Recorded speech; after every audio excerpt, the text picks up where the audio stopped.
وَلَا تَكُونُوا كَالَّذ۪ي تَفَرَّقُوا وَاخْتَلَفُوا مِنْ بَعْدِ مَا جَاءَهُمُ الْبَيِّنَاتِ وَاُولَٰئِكَ لَهُمْ عَذَابٌ عَظِيمٌ. Sonra özlərinə açıq aydın dəlillər gələndən sonra ixtilaf edib parçalananlar kimi olmayın.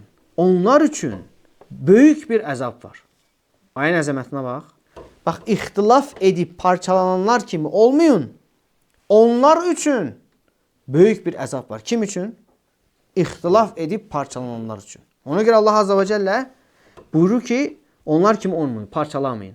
Çünki parçalansaz nə var? Axırı əzabdır. Deməli, Allah Azze ve Celle bu ayədə də öz mömin qullarını parçalanmaqdan çəkindirir. Parçalanmağı onlara qadağan eləyir. Yəni, həm parçalanmanın özünü qadağan eləyir, həm də parçalananların yolunu tutub getməyi qadağan edir. İbn Kəsir rahimehullah bu ayənin təfsirində deyir ki, Allah təbaraka və teala bu ümməti keçmiş ümmətlər kimi olmağa qadağan eləyir.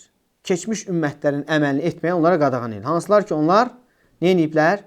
Parçalanıblar və ixtilaf eləyiblər, yaxşılığı tərk eləyiblər, yaxşılığı əmr etməyi tərk eləyiblər, pislikdən çəkindirməyi tərk eləyiblər. Eyni zamanda onlara nə olmuşdu?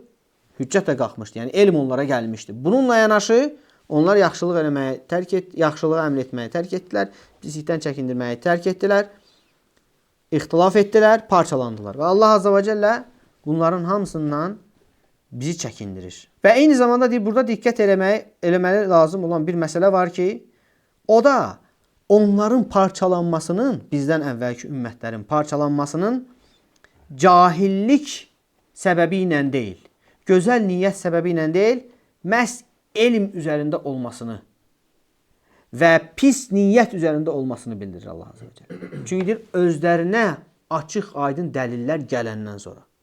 Bir var cahillik üzərində parçalanasan və ya gözəl niyyət üzərində parçalanasan, səhv yola çıxır. Bir də var ki, bilə-bilə pis məqsədlə parçalanasan, bir-birinə qarşı həddi aşaraq parçalanasan. Bunun da dəlili odur ki, Allah Azze ve Celle deyir ki, وَاُولَٰئِكَ لَهُمْ عَذَابٌ عَظِيمٌ. Onlar üçün əzəmətli, böyük bir əzab var. Bu əzəmətli əzab cahilliyə görə olmur. Bilməməzliyə görə olmur. Bilərək etdiyin əməllərə görə bu cür əzab gəlir. Və necə ki, digər ayədə Allah Azze ve Celle buyurur ki, يَوْمَ تَبْيَضُّ وُجُوهٌ وَتَسْوَدُّ وُجُوهٌ. O gün bəzi üzlər ağaracaq, bəziləri isə qaralacaq. Yəni qiyamət günü. Kimlər ki dinlərində parçalanıblar, dəstələrə, hizblərə ayrılıblar, onların üzləri qaralacaq. Etdikləri əməllərə görə onlar qınanılacaq və azarlanacaq və cəzalanacaqlar.